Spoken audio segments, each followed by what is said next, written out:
Request करते हैं कि अब आप क्लास शुरू कर सकते हैं। थैंक यू माता जी फॉर इनवाइटिंग मी। ओम अज्ञानतिमिरन्धस्य ज्ञानञ्जनशलाकया चक्षुरुन्मीलितं येन तस्मै श्री गुरुवे नमः। सभी भक्तों को मेरा दंडवत प्रणाम। हरे कृष्णा। आप सभी का हार्दिक स्वागत है आज के भगवद गीता अध्याय 13 श्लोक संख्या 19 में। और हमारा जो पूरा चल रहा है कंटिन्यूटी ज्ञान ज्ञेय प्रकृति पुरुष ज्ञान ज्ञेय क्षेत्र क्षेत्रज्ञ ये सब के बारे में।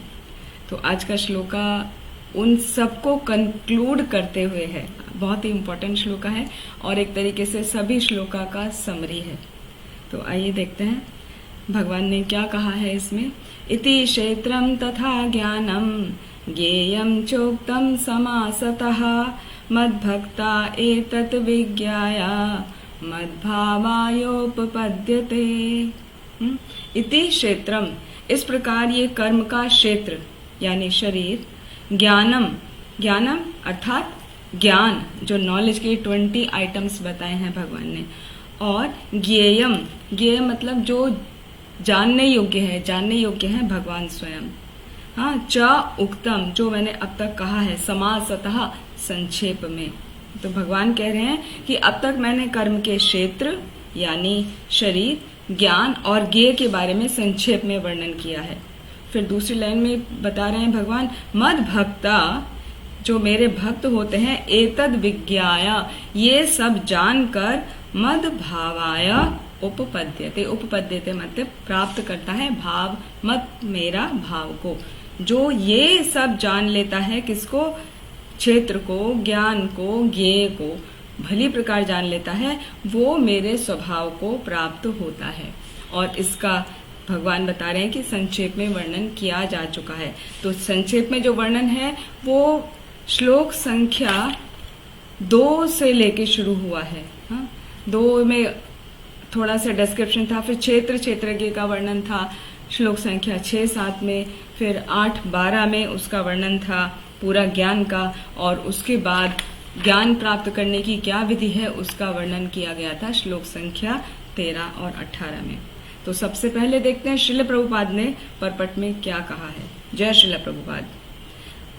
श्रील प्रभुपाद ने बताया कि भगवान ने शरीर, ज्ञान और ज्ञेय का संक्षेप में वर्णन किया है। यह ज्ञान 3 वस्तुओं का है, ज्ञाता, ज्ञेय और जानने की विधि, और ये तीनों मिलकर विज्ञान कहलाते हैं। पहली बार पढ़ लेते हैं, छोटा सा ही परपट है, फिर उसके बाद उसको एक्सप्लेन करेंगे।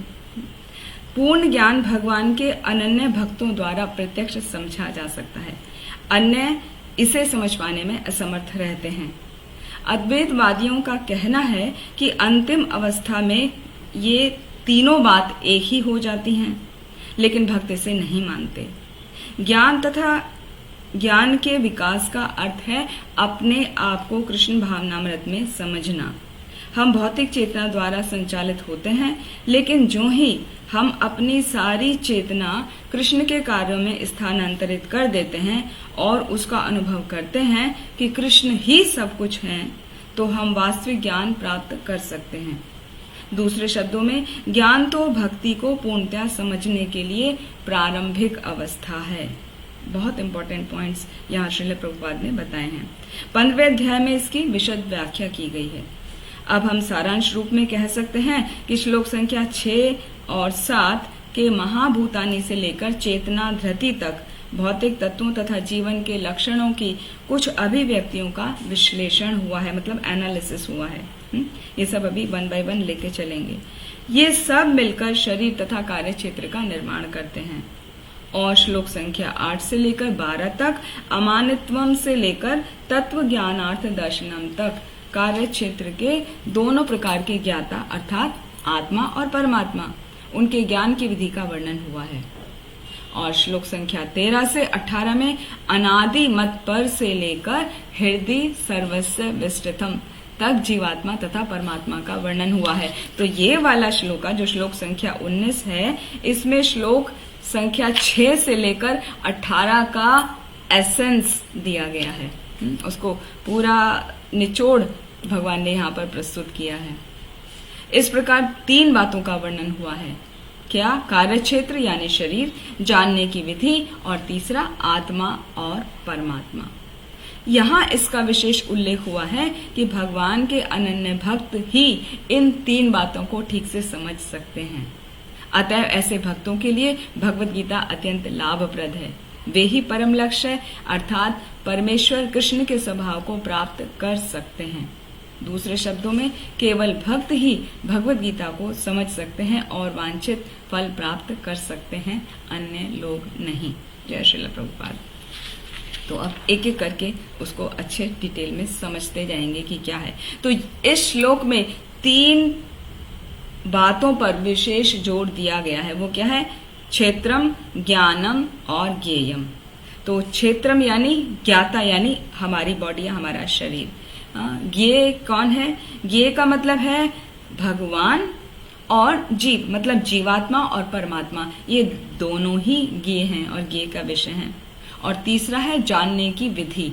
वो जानने की विधि क्या है? वो जानने की विधि है पूरा जो नॉलेज के 20 आइटम्स हैं उनको फॉलो करना, वो ही जानने की विधि है ना। कल्टिवेट सेंटली क्वालिटीज, और ये सब शुरुआत होती है नम्रता से, विनम्रता से, ह्यूमिलिटी से। तो ह्यूमिलिटी से जो स्टार्ट होती है वो सब विधि को मिला के कहा गया है जानने की विधि। तो ये 3 ज्ञाता, ज्ञेय और जानने की विधि, जिस किसी ने इनको भली प्रकार जान लिया है वो कहलाता है कि वो विज्ञान को जानता है। विज्ञान का अर्थ होता है सिंपल वर्ड्स में ज्ञान जो एप्लीकेबल है, ज्ञान जिसको अप्लाई किया जा सकता है। तो कहने का अर्थ क्या है? जो शरीर के बारे में जान जाता है। नॉलेज यानी सोल और सुपर सोल की नॉलेज। और तीसरा वो 20 क्वालिटीज क्या हैं, उन्हें हम कैसे डेवलप करें सोल और सुपर सोल को जानने के लिए और अपनी बॉडी को पूरी तरह भगवान की सेवा में लगाने के लिए। तो ये जो विधि है वो ज्ञाता और वो ज्ञेय, इन तीनों को जो जान गया वो भगवान को अच्छे से समझ सकता है। और उसमें कहा है एतद विज्ञाय मद भावायोपपद्यते। जो इस विज्ञान को जानता है वो मेरा भक्त होता है और वो अंत में मेरे स्वभाव को प्राप्त होता है। मतलब वो सारी क्वालिटीज, डिवाइन क्वालिटीज वो अपने अंदर डेवलप कर लेता है। तो श्लोक संख्या 6 और 7 में जैसा बताया गया है, कर्म का क्षेत्र क्या है? शरीर। यानी इसका पहला शब्द श्लोका का हम ले रहे हैं कि ज्ञाता। ज्ञाता कौन है? यानी कर्म का क्षेत्र, उसका वर्णन किया गया है। तो 6 और 7 श्लोका है। महाभूतान्य अहंकारो बुद्धिर अव्यक्तम एव च इंद्रियाणि दशेकम च पंचचेन्द्रिय गोचरः इच्छा द्वेष सुखम दुखम संघाता चेतना धृतिः एतत् क्षेत्रम समासेना सविकारम उदाहृतम। तो इसमें 24 तत्वों का वर्णन किया गया है। और यहाँ पर भगवान ने बोला श्लोक संख्या 19 में कि मैं संक्षेप में वर्णन कर चुका हूँ, कि अभी अभी बताया है ना, इसीलिए बता रहे हैं कि मैं संक्षेप में वर्णन कर चुका हूँ। तो देखेंगे वो 24 तत्व क्या हैं। तो 24 तत्व हैं, सभी को पता है कि 5 हमारे पंचभूत तत्व हैं। हाँ, भूमि रापो अनलो वायु खम। भूमि मतलब पृथ्वी, आपो जल, भूमि आपो अनलो, अनलो मीन्स अग्नि, वायु और खम आकाश। भूमि रापो अनलो वायु खम। तो ये 5 जो महाभूत तत्व कहलाते हैं। 24 तत्व में ये प्रमुख हैं। फिर उसके बाद 5 और 5 हमारी ज्ञान इंद्रियां और 5 हमारी कर्म इंद्रियां। इस प्रकार हमारी मिला के 10 इंद्रियां हैं जिनके द्वारा हम कार्य करते हैं। 5 ज्ञान इंद्रियां हैं हमारी eyes, nose, tongue, ears and skin, जिससे हम 5 इंद्रिय विषयों का भोग करते हैं या आनंद लेते हैं। वो 5 इंद्रिय विषय कौन से हैं? नाक से हम गंध लेते हैं, मुख से हम टंग से स्वाद लेते हैं, आंखों से हम रूप देखते हैं, कानों से ध्वनि सुनते हैं और त्वचा से हम स्पर्श करते हैं। तो गंध, स्वाद, रूप, स्पर्श और ध्वनि, ये 5 हमारे इंद्रिय विषय हैं। और 5 ज्ञान इंद्रियां बताएं और ज्ञान इंद्रियों के विषय बताएं। और 5 हैं कर्म इंद्रियां।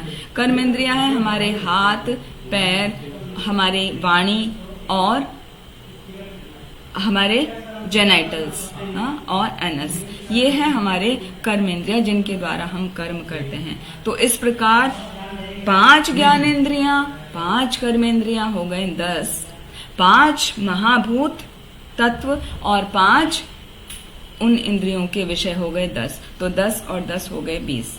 क्लियर? अभी बचे 4। वो 4 कौन कौन से हैं? 4 आते हैं, सभी इंद्रियों का टॉप मोस्ट है मन। मन के ऊपर है बुद्धि, बुद्धि के ऊपर है अहंकार। जैसा कि 3 अध्याय में आता है ना, इंद्रियाणि परान्याहु इंद्रियेभ्यः परम मना मनसस्तु परा बुद्धिर्यो बुद्धे परतस्तु सहा। तो उसमें क्रम बताया गया है। सबसे पहले क्या है, हमारे इंद्रिय हैं जो इंद्रिय विषयों के ऊपर हैं, फिर उनसे हायर लेवल है मन का, उनसे हाई लेवल है बुद्धि का, उनसे हाई लेवल है हमारी सोल का यानी आत्मा का। तो हमारी मन पहले है जो सभी इंद्रियों के ऊपर है, फिर बुद्धि है और अहंकार है। तो 20 के बाद में मन बुद्धि अहंकार ये 3 और जुड़ गए, हो गए 23।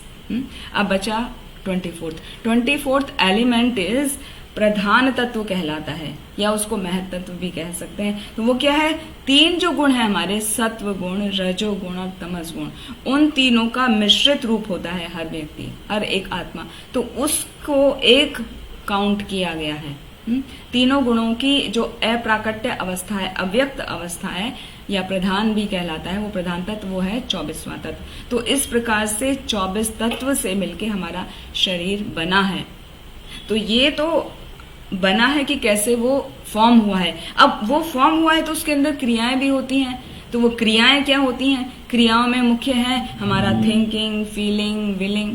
तो विलिंग हो गया हमारा इच्छा, इच्छा है तो इच्छा के साथ द्वेष भी जुड़ गया। फिर फीलिंग है, फीलिंग कभी हमें सुख हो रहा है, कभी हमें दुख हो रहा है और एक्सपीरियंस कर रहे हैं हम, ये सब। तो 7वें श्लोक में आता है इच्छा द्वेष सुखम दुखम संगात चेतना धृति। तो इच्छा करता है, द्वेष करता है, सुख का अनुभव करता है, दुख का अनुभव करता है, और संघात बोला गया उन सभी को समूह रूप में। चेतना हमारा कॉन्शियसनेस और धृति हमारा धैर्य। तो ये सब मिलकर ये चीजें जो क्रियाएं हैं ना, ये सभी एक समूह के रूप में काम करते हैं जो प्रधान तत्व के साथ मिश्रित होते हैं। हमारे मन या बुद्धि या अहंकार इन सब के साथ सूक्ष्म रूप में वो मिश्रित होते हैं, इसलिए इन सबको केवल एक ही काउंट किया गया है। तो इस तरह से 24 एलिमेंट हो गए, और ये सब 24 एलिमेंट कहलाते हैं कर्म का क्षेत्र। और इन 24 एलिमेंट में ये तो क्रियाएं हैं और उनके रूप हैं, फिर उनमें कुछ विकार भी होते हैं। विकार होते हैं तो विकार किस प्रकार हैं? जो हमारे शरीर के 6 परिवर्तन होते हैं। जायते, वर्धते, स्थियते, जनयते, अपक्षीयते, अदृश्यते। मतलब हमारा जन्म होता है, हम बढ़ते हैं, वृद्धि करते हैं, बड़े होते हैं, फिर हम कुछ समय के लिए रहते हैं, ग्रो करते हैं, मतलब एक बार एडल्टहुड आने के बाद में रहते हैं। फिर विवाह होता है तो जनयते, संतान उत्पत्ति होती है। फिर अपक्षीयते, धीरे धीरे हमारी प्रौढ़ावस्था आ जाती है, और ड्विंडल, फिर अदृश्यते, फिर खत्म हो जाती है, मृत्यु हो जाती है। तो इस प्रकार ये 24 तत्व ये 6 विकारों से घिरे रहते हैं। तो ये सब बातें कहलाती हैं क्षेत्र से रिलेटेड या कर्म क्षेत्र। ये पहला शब्द हुआ। अभी दूसरे शब्द पे आते हैं, इति क्षेत्रम। ये क्लियर हो गया, 24 एलिमेंट्स प्लस जो उसकी अंतः क्रियाएं हैं, थिंकिंग, फीलिंग, विलिंग, उन सब से मिली जुली। अब सेकंड जो शब्द है वो है ज्ञानम तथा ज्ञानम। तो ज्ञानम का वर्णन भगवान ने 13वें अध्याय के श्लोक संख्या 8 से 12 तक किया है पूरा डिटेल में। तो ज्ञान क्या है? ज्ञान का अर्थ है अपने बारे में जानना, knowledge of the body, soul हमारी आत्मा, और सुपर सोल। यही ज्ञान है सिंपल वर्ड में, कि हमारी बॉडी और हमारे बॉडी के अंदर हमारे सोल है परमात्मा के रूप में जो रह रहे हैं, और सुपर सोल हमारी आत्मा और परमात्मा। तो ये सब मिलके ज्ञान कहलाता है। और ज्ञान की विधि क्या है वो सब इसमें फिर पूरा वर्णन करा गया है। तो ये जो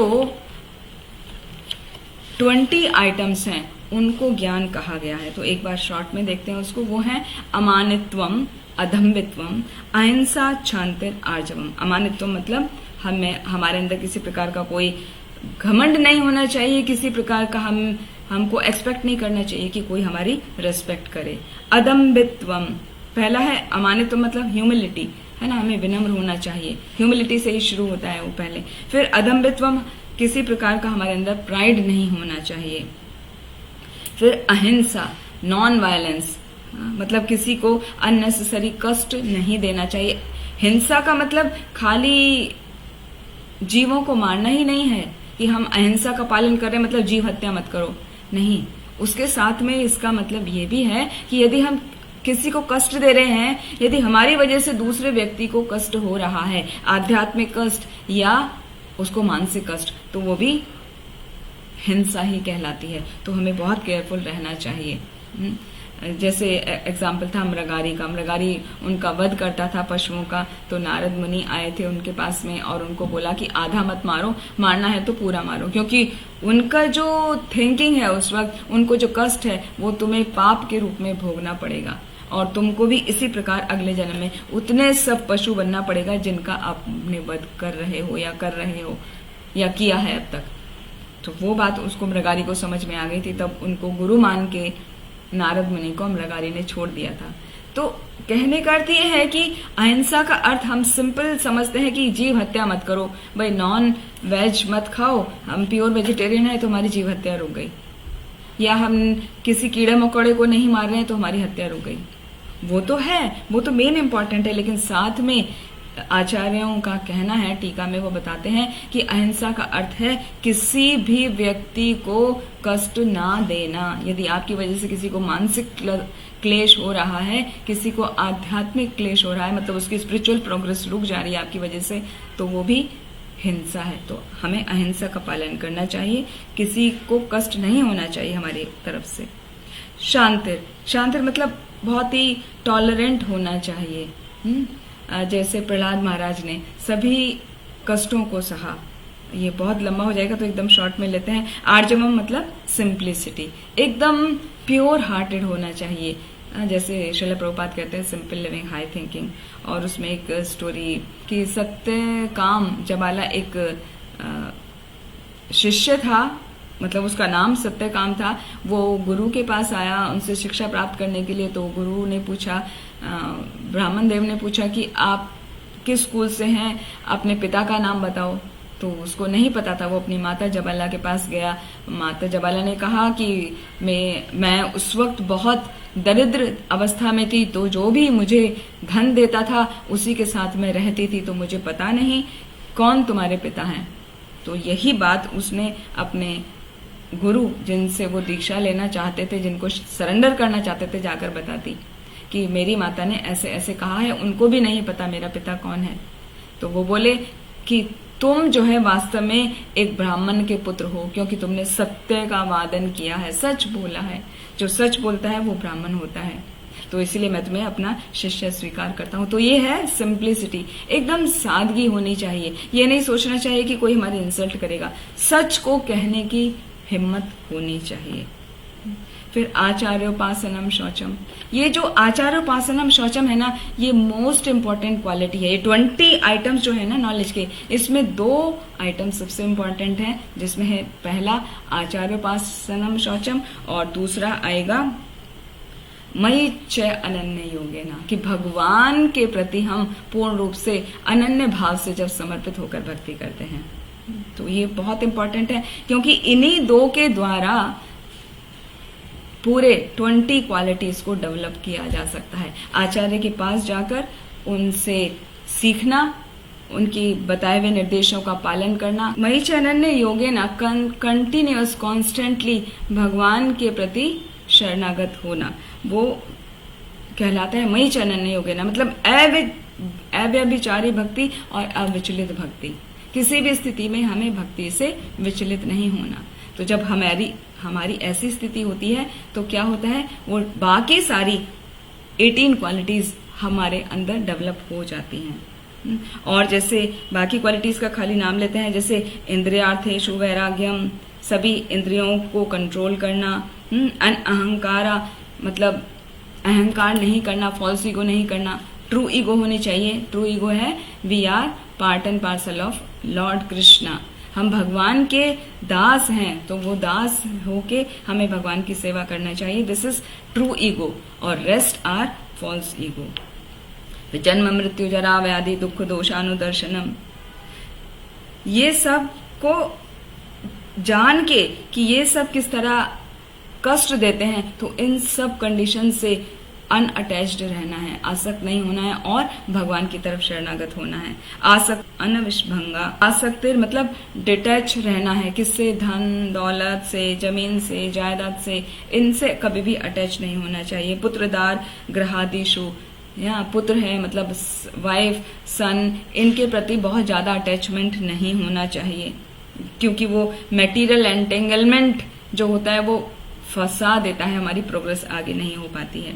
नित्यम च समचित्तत्वम, हमेशा अपने मन को भगवान के चरणों में लगाए रखना। हाँ, मयि च अनन्य योगेना, वो इसके नेक्स्ट आता है, मयि च अनन्य योगेना भक्ति अव्याभिचारिणी।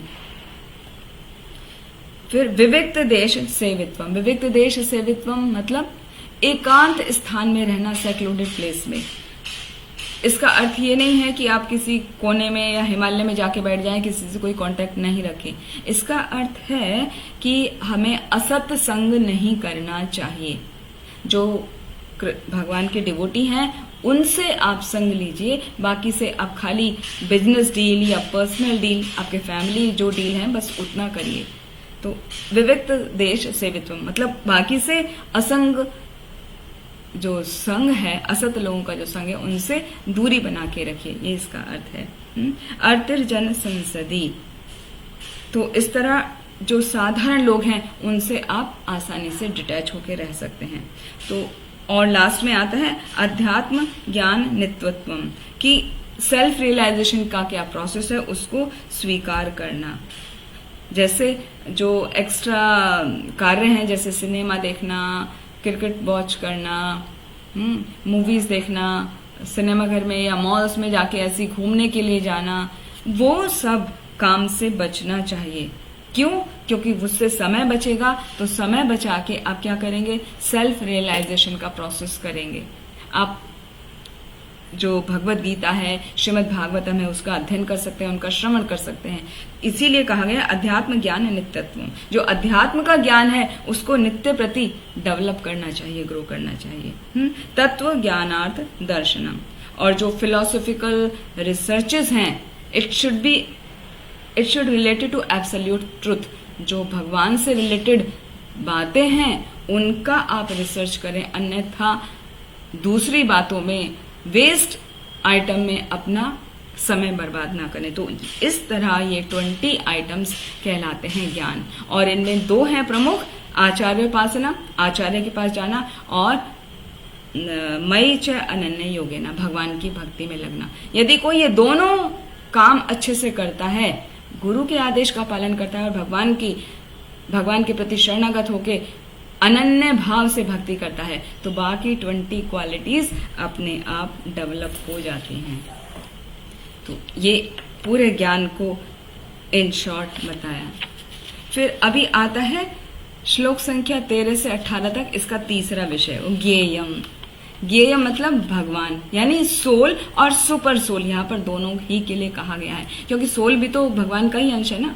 ममे वांशो जीव लोके जीव भूता सनातना, तो जो अंश है वो क्या है? हमारा बॉडी थोड़ी ना अंश है भगवान का, हमारा वो सोल जो माइन्यूट पार्ट है, 10,000 part of a hair strand.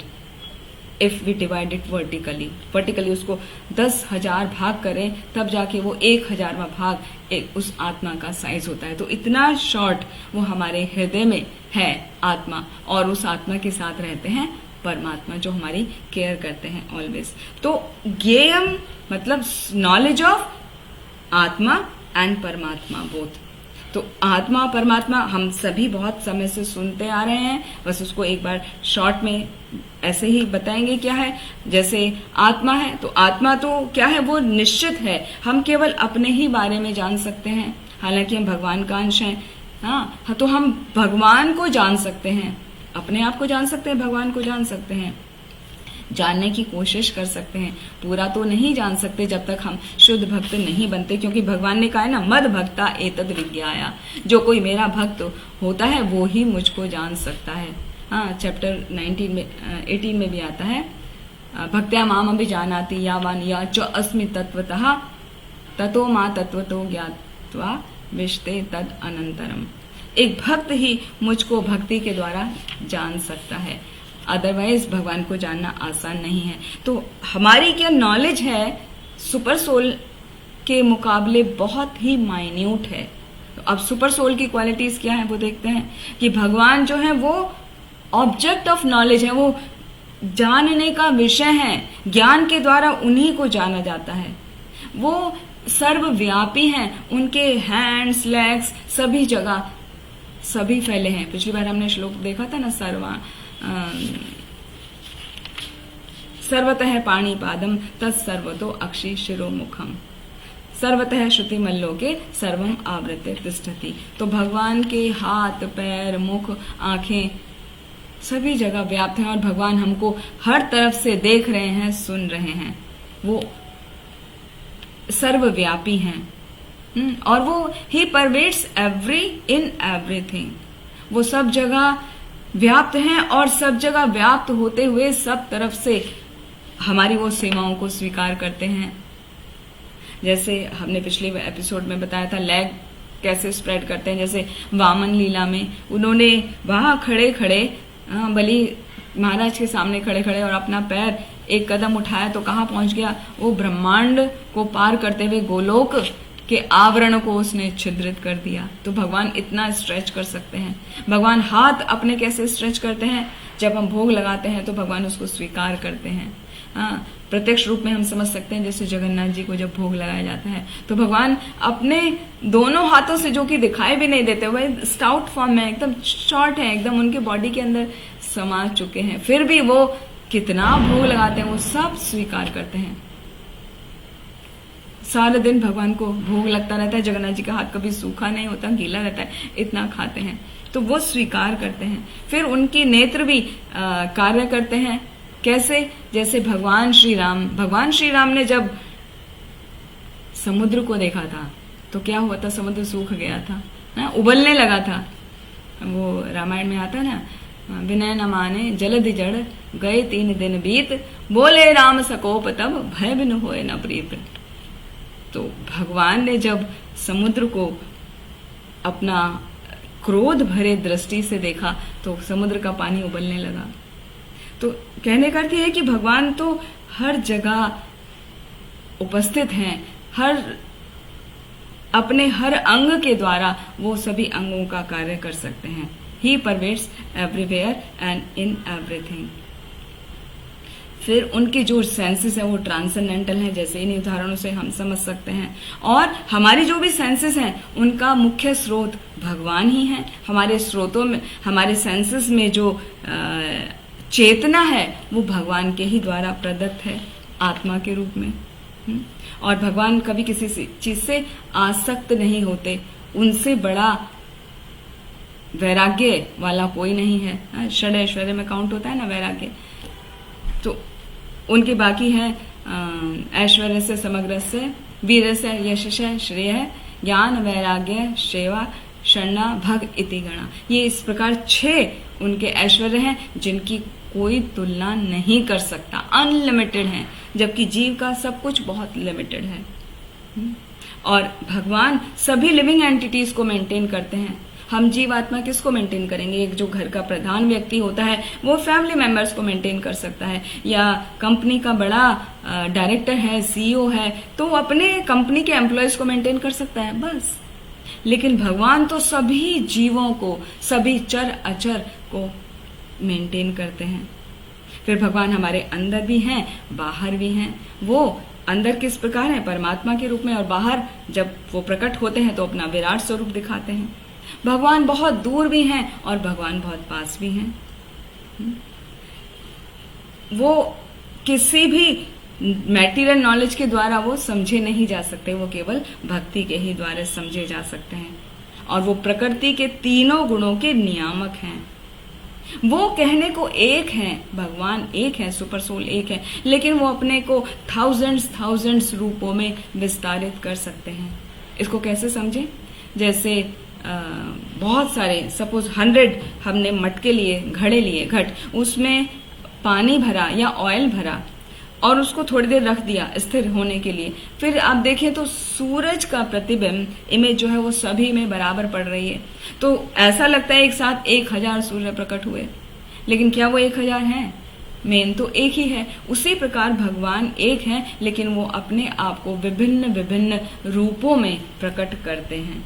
वो भी अनलिमिटेड रहता है, जैसे गोपियों के साथ भगवान ने अपने आप को प्रकट किया था।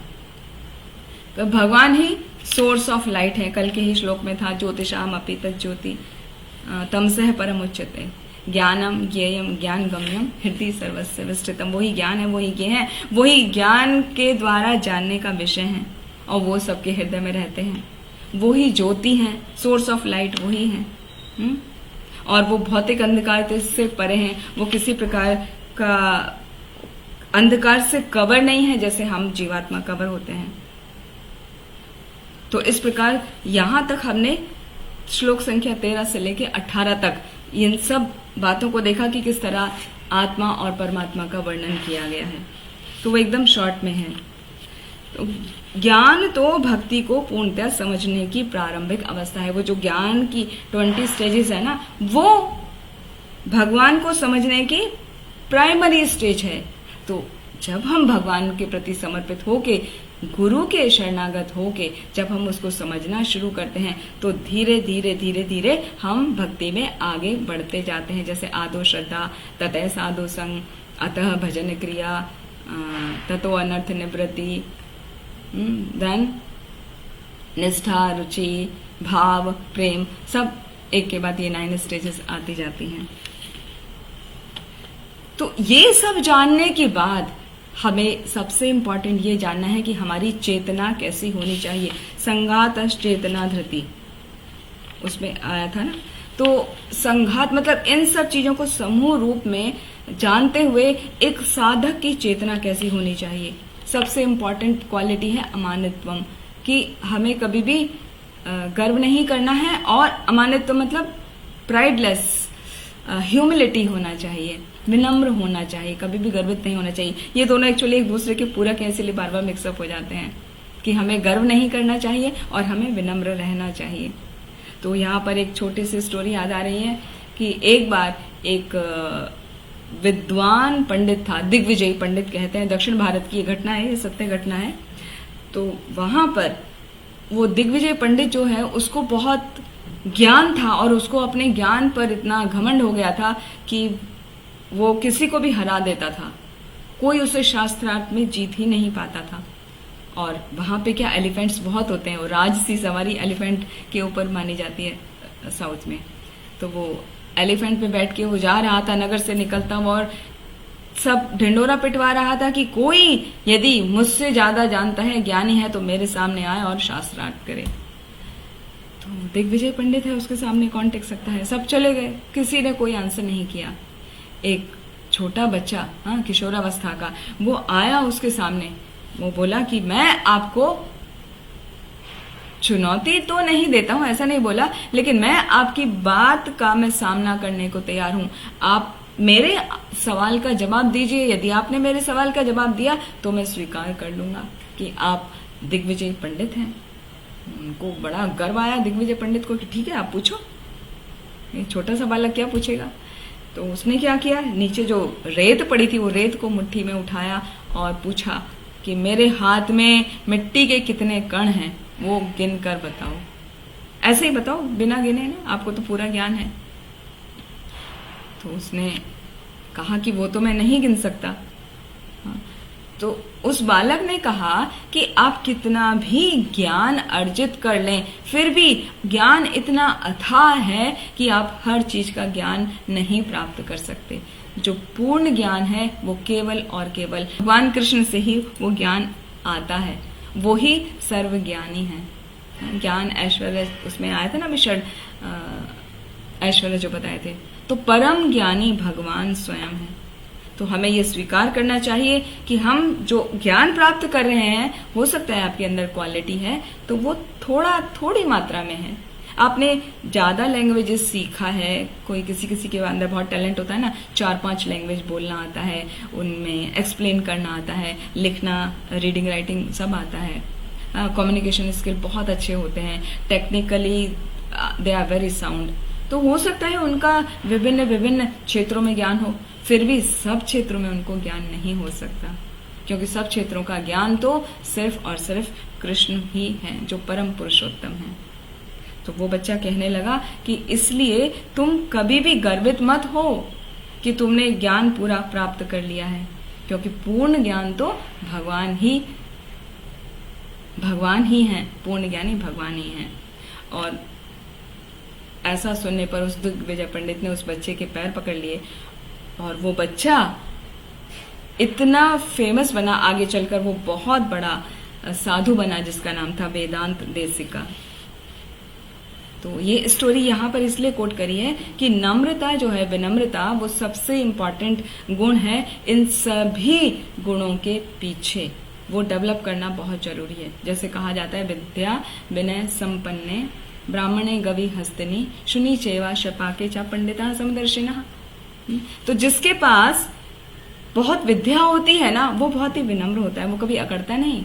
फॉर एग्जाम्पल जैसे फल का वृक्ष होता है, आम से लदा हुआ पेड़ है तो उसकी डालियां कैसे झुकी रहती हैं, वो कभी भी अकड़ के नहीं खड़ा होता है। लेकिन आप दूसरे पेड़ देखो, जैसे अशोक का वृक्ष देखो, उसमें कोई फल भी नहीं है और कैसे वो स्ट्रेट खड़ा रहता है, छाया भी नहीं है, उससे कुछ फायदा भी, देखने में अच्छा लगता है। वो वाले प्लांट में इंक्लूड होता है कि जो मतलब आपकी सोसाइटी की सुंदरता को बढ़ाता है, दैट्स ऑल। लेकिन वो सीधा खड़ा रहता है अशोक का वृक्ष। मगर जो फलों के वृक्ष हैं वो फलों से लदे फदे रहते हैं, तो वो कितने में झुकते हैं। अर्थात जितना भी ज्यादा हमारे पास गुण होगा, हमें विनम्रता को ध्यान में रखते हुए हमेशा नम्र बने रहना चाहिए, कभी भी गर्व नहीं करना चाहिए। वरना तो गर्व करने से क्या होगा, हमारी पर्सनालिटी ऐसी हो जाएगी जैसे शिशुपाल, जैसे रावण, जैसे दुर्योधन, दुशासन। रावण के पास कोई गुणों की कमी नहीं थी, लेकिन कितना अहंकार था, ह्यूमिलिटी नहीं थी उसके पास में। शिशुपाल के पास ह्यूमिलिटी नहीं थी। तो इस बात का हमें ध्यान रखना चाहिए कि हमें यदि भगवान को समझना है तो सबसे पहले अपने अंदर विनम्रता का गुण डेवलप करना है। और ये सभी गुणों का इस प्रकार से है, जब हम डेवलप करते हैं तो, या जब हम प्रोसेस में होते हैं, तो जैसे एक जाइंट व्हील होता है। जाइंट व्हील क्या, कभी ऊपर जा रहा है, नीचे आ रहा है, ऊपर जा रहा है, नीचे आ रहा है। तो जब ऊपर जाता है जाइंट व्हील, जब हम बैठे होते हैं तो कितना हमें प्रसन्नता होती है, और जब वो नीचे आता है तो कैसे डर लगता है, कि अभी गिर जाएंगे, नीचे धम से हम गिर जाएंगे। तो गिरे ना, वो डर से बचने के लिए दे शाउट, वो जो चीखते हैं वो एंजॉय करने के लिए कह सकते हैं, लेकिन वो एंजॉय नहीं होता वास्तव में। वो अंदर जो डर है ना, वो डर ना लगे, आपको प्रॉब्लम ना हो, इसीलिए चिल्लाते हैं। और एक चिल्लाता है तो सब चिल्लाते हैं उसको देख के। तो ऊपर जाने वाला कभी नहीं चिल्लाता, हमेशा नीचे आने वाला चिल्लाता है। वो बैलेंस करने के लिए इमोशन को, क्योंकि इमोशनल फिर अटैक हो जाएगा ना, हमारी जो बॉडी में हार्मोन्स होते हैं वो तुरंत अटैक करते हैं हम पे। तो उसको मेंटेन करने के लिए वो शाउटिंग उस समय जरूरी होती है, वो प्रोसेस में। तो जिस प्रकार जाइंट व्हील में हमें ऊपर जाना अच्छा लगता है, नीचे आने से डर लगता है, उसी तरह का जीवात्मा जो है अपने अपने कार्यों के अनुसार हम कभी राजा बनते हैं, कभी हम रंक गरीब बन जाते हैं, कभी हमें स्वर्ग प्राप्त होता है, कभी नरक की प्राप्ति होती है, कभी हम देवता बन जाते हैं, कभी मनुष्य, कभी जानवर बन जाते हैं। तो वो उसी चक्र में सब चलते रहते हैं। वो गुण, तो इनसे बचने के लिए हमें उन गुणों को डेवलप करना चाहिए और भगवान की शुद्ध भक्ति में लगना चाहिए। जब हम भगवान की भक्ति में लगते हैं तब हम इन गुणों को पार करके, जो 3 गुण हैं, सात्विक गुण, राजसिक गुण और तामसिक गुण, उन गुणों को पार करके जो 20 गुण बताए हैं, 20 क्वालिटीज बताई हैं ज्ञान की, उनमें लगते हैं, जिसमें से 2 प्रमुख हैं, उनको बेस बनाते हुए तो क्या है, हम भगवान को आसानी से समझ सकते हैं। और लास्ट में भगवान ने बोला मद भावा योपपद्यते, मेरे भाव को यानी मेरे स्वभाव को प्राप्त होगे। तो जो इन गुणों को विकसित कर लेता है वो अंत में भगवान के स्वभाव को प्राप्त कर लेता है। इसी के साथ मैं अपनी वाणी को यहीं विराम देती हूँ। बहुत बहुत धन्यवाद। आपका कोई प्रश्न है तो पूछ सकते हैं। Hare Krishna. Hare Krishna. Thank you so much Janki माता, जितनी सुंदर क्लास आपने ली है। और इनके पॉइंट को इतना क्लियर करके बताया, और एक नाम इसके साथ क्लास बिल्कुल एकदम रिकॉर्ड करके बार बार सुनने वाली थोड़ा सा किया भी है इसको। बहुत ही सुंदर क्लास की है माता जी, एकदम लंबे श्लोक को और इतने डिफिकल्ट चैप्टर को आपने आसान शब्दों में बताया माता जी, बहुत बहुत धन्यवाद। तो किसी बार का कोई क्वेश्चन है तो पूछ सकते हैं। बहुत ही सुंदर क्लास थी माता जी, thank you. Thank you so much माता जी। मैंने प्रयास किया, जितना मुझे आया वो मैंने कहने का कोशिश किया गुरु वैष्णव हरि की कृपा से, और आप सबके सामने प्रेजेंट किया। आप सभी का बहुत बहुत धन्यवाद। वांछा कल्पतरुभ्यश्च कृपा सिन्धुभ्यैव पतितानां पावनेभ्यो वैष्णवेभ्यो नमो नमः। अनंत कोटि वैष्णव भक्त वृंद की जय। नामाचार्य श्री हरिदास ठाकुर की जय। श्री हरि नाम प्रभु की जय। निताय गौर हरि प्रेम हरि हरि बोल। माता जी आप कंटिन्यू कर सकते हैं। Thank you.